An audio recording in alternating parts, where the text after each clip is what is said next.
Salam mbokk yi ñu seetaan yéen a ngi Lego TV seen première émission street question maanaam question de rue. Chaque émission dañuy jël 4 à 10 questions pour une personne voilà 4 à 10 personnes pour une question voilà noonu la fay demee quoi sans pour autant tarder damay def à gauche dama koñ léegi ku ma njëkk a dajal rek moom laay dégg sama micro voilà let's go.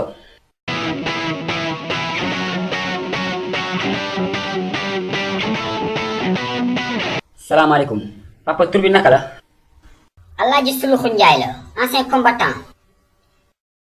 waaw papa Suluxu ginnaaw bi ma leen nuyoo ba pare équipe nationale bu Sénégal laa la bëgg a laaj sa avis quoi noo ko gisee yow.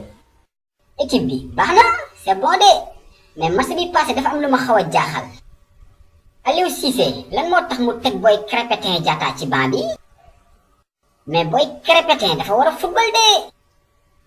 mais attends góor gi pourquoi yow nga ni Krépin Diatta dafa war a football y a sûrement une raison.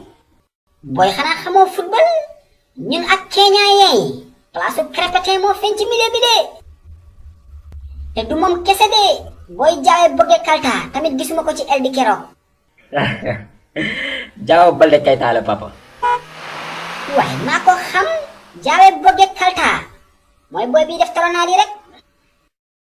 waaw baax na c'est bon léegi ñu jàll ci deuxième question bi papa dañoo constaté ne depuis ñu gis ni pétrole ak gaz am na Sénégal cool dafa xaw a bëri quoi jàppal fii indil fii bàyyi dafa bëri quoi léegi yow lu waral coow lu bëri lool ci pétrole bi ak gaz bi. mais booy Sénégal kon dañu fi gis pétrole ak gaz te man yëguma ko. ah waaw père bien sûr.